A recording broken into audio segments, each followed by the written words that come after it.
has been developed by state and provincial agencies in association with the Agency for Instructional Television. Together, serving education.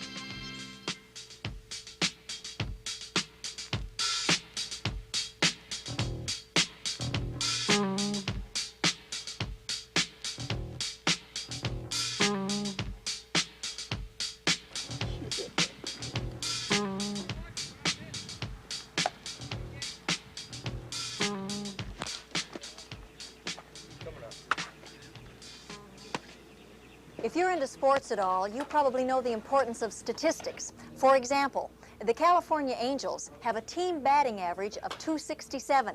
Now, if you're not into baseball, and I can certainly identify with that, that means that the Angel players as a team have 2.67 hits for every 10 times at bat. Knowing that can help you predict how they'll do against a team with an average of, say, 250. But the important word here, as you might have guessed, is average. One more time. There's an awful lot that averages tell you if you know what's included in the average. Listen to the batting coach.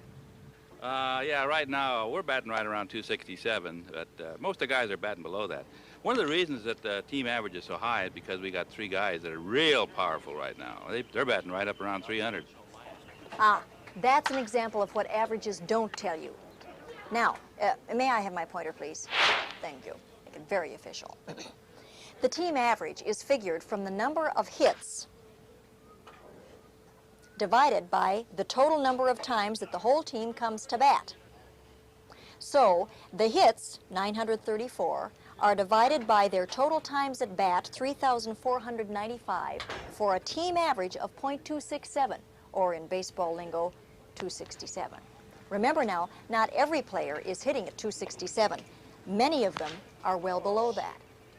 So to understand average, you have to know what or who is included in it. In this case, the team batting average is influenced by several power hitters at the top.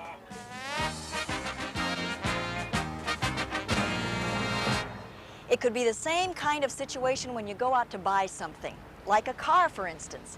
If you're smart, you'll try to collect a little information, and you'll quickly learn that much of the data will be given to you in the form of averages. Average fuel economy, average distance between tune-ups, average this, average that. But be careful, averages can be very helpful. But remember, you have to know what's included and what's not included. This is Blanca Ortiz. She's not buying a car, but she's an important part of our story. Now this is Tony, Blanca's cousin. He is buying a car. He wanted a small economy car, but as so often happens, something else caught his eye. Hey, Blanca, come here. I really like this. Are you out of your mind? I was looking at that economy car in the showroom when I saw this. Isn't it great? And it's the same price. Yeah, but the other car's new and this one's used. Well, I tell you, that may be true. But the guy who owned this machine knew a lot about cars. He kept this one up and clean as a whistle. Hi, I'm Cowboy Bob McAllister. There's my card. Pleased to meet you. Every deal is a steal. I thought you wanted an economy car. You know economy isn't cheap to run? Does this car use much gas? There is a V6 engine in this car. It does just fine on gas. Really? This engine averaged 21 miles to the gallon. Really? Well, how about on maintenance? This model averages 8 months between tune-ups. Well, that's not bad at all. Well, come on, hey, take her for a spin. Kind of get the feel of her. And why don't you hop in too, little lady? Oh, you mean right here? Next to the little gentleman?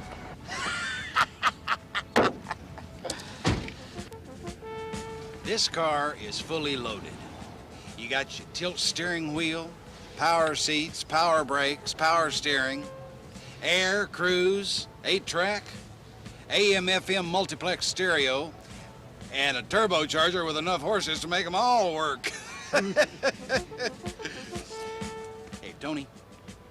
May I call you Tony? Sure. Tony, I've been in this business for 15 years, and this is one of the best cars we've ever taken in. I'm serious about this. This is a car for a man that knows and appreciates fine, high-performance automobiles. Hey, did I give you all a balloon? There you go. And one for the little lady. And one for the kids at home.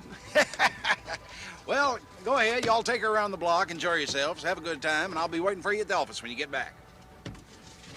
Tony, is there any chance that you aren't related to me? What's that supposed to mean? Well, it really bugs me to think there's insanity in the family. You can't afford to put gas in a car like this. You heard the guy. This car gets 21 miles to the gallon. I don't think that's what he said. What do you mean? He stood right there and he said it. Tony, will you look at this car? Now, does this look like a car that gets good gas mileage? How bad could it be?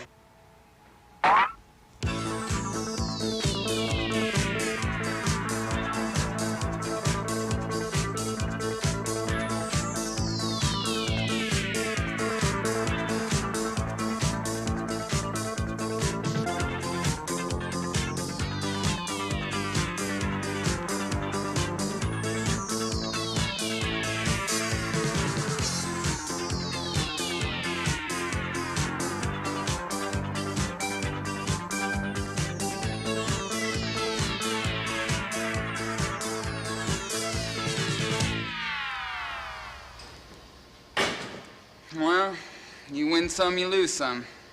You're telling me. This thing pigs out on gas. When I received my credit card bill this month, I thought that was a mistake. Like one too many zeros. Well, one reason is the fact that the car needs work. The timing's way off, everything's out of adjustment, valves, carburetor. Look at the bright side. You get a good tune-up, you won't have to worry about it for another 4 months or so. 4 months? The guy who sold me this said I'd only have to have it tuned every 8 months. He told you this car would go 8 months between tune-ups? Yeah, I remember exactly. He said this model averaged 8 months between tune-ups. Well, that's true enough. But they build a whole range of this model. On one end of the range, you have a stripped-down version of this car. My mom has one, in fact. Now, she sometimes goes a full year between tune-ups. But the engine on her car isn't set up like this one. So the average probably is 8 months between tune-ups. I wouldn't be surprised, but not on this particular car. But once you get it tuned, you should do much better on gas. I'd say you get 9, 10 miles to the gallon, easy. What? I was told this engine was rated at 21 miles to the gallon. No such thing as a free lunch, you know. Once you take this engine, load it down, put a turbocharger on it, well, you pay for it. You should have asked that sales guy about this particular car, not just settle for averages. But it's a great car. I just wish I could afford one. Yeah, sure.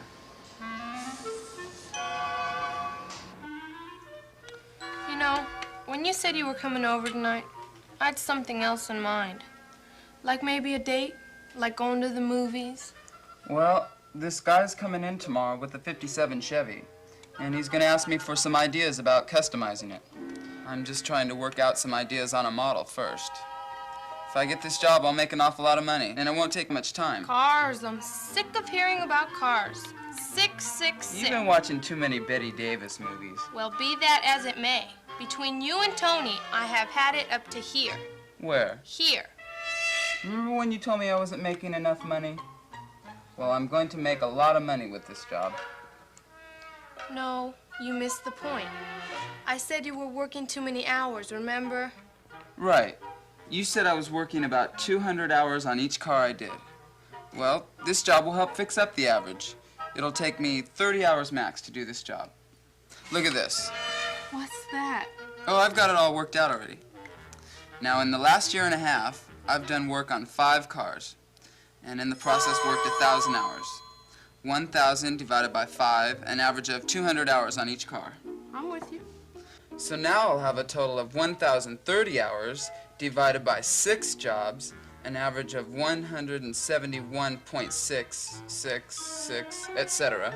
See? It brings the average time down some, from 200 hours to about 170 per job. That should make you happier. Wait a minute. Just because you scored it with this one job. Well, I was just... It's showtime. Oh, boy, you kiss good, Audrey. Oh, I guess I just have a good kisser. How did it? Would you like to go out on a date with me some night?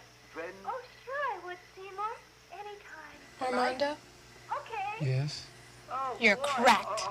What? Just because you might get this one job that you can do in a reasonable amount of time for a reasonable amount of money doesn't change anything. I've worked it out for you. After this job, I'll average only 170 hours per car. If you have one car that you can get done in 30 hours and 5 cars that take you an average of 200 hours each, well, the average car still is a 200-hour job for you. You're missing the point. You're missing the point. This new job will bring down the average. We're talking about averages. Well, that's my point. That's my point. You're wrong. I'm right. You're both right. Now shut up. I'm right. I'm right. Well, you can't count anyway. I can count. I watch Sesame Street. I didn't hear it.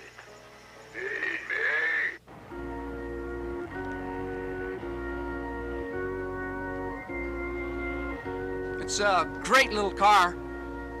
Just wasn't right for me, but it's still a great car. Yeah, it seems to be real clean. Hey, Tony, my dad says there's a guy on the phone who wants to look at the car. I guess there's one born every minute, huh? Sorry. Have any trouble as far as maintenance goes? This model averages around 8 months between pit stops. How about your gas mileage? Well, this engine averages around 21 miles to the gallon. If you don't tell him, I will. Won't you mind your own business, huh? Well, I know about this car, and I've read the specs on the engine. What I'm asking you is your experience with this particular car, with this particular equipment. I'll see you later. Well, it doesn't do as well with gas as some of the stripped-down versions. Yeah, and I bet you have to keep on top of maintenance too, right? Right. Well, I'm going to be doing my own maintenance on it, and I'm just going to be using it to drive back and forth to work, and that won't use much gas. So, I'll tell you what, I think I'll take it. Obviously, the person buying the car had done some research. He also knew enough to realize that there's almost always a difference between the average of several cars and the performance of a particular car. Oh, there's something else to remember about averages. There are several different kinds, and they can describe the same information in different ways. So now I'll have a total of Armando was talking about the most common type of average when he divided the total numbers of hours he was working by the total number of jobs.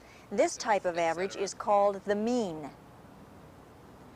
Well, the average car still is... Blanca was talking about another kind of average when she pointed out that most of Armando's jobs took 200 hours. This type of average is called the mode. You're both right. Now shut up. So the next time you come face to face with an average, be sure you know what type of average it is and what kind of information went into it. So this guy really liked your idea, huh? Yeah, well, it helped having the model to work with. He could, like, visualize what I was talking about. Tony, how's the car hunting going? What's a tilt? Tilt steering wheel. You know, I wouldn't do anything too radical to this car. Do you think I could use a tilt? Pretty clean just the way Depends. it is. You know what this car needs? It needs some deep chrome reverse strips, Chevy inners, and Chrysler outers. You're really weird, you know that? I mean, the average girl doesn't know anything about cars. When you say average girl, are you talking about girls everywhere? Who's included? Just the ones I know. Oh, yeah? Well, that narrows it down a lot. Because most of the guys I know don't know much about cars either. Oh, I'm not talking about you.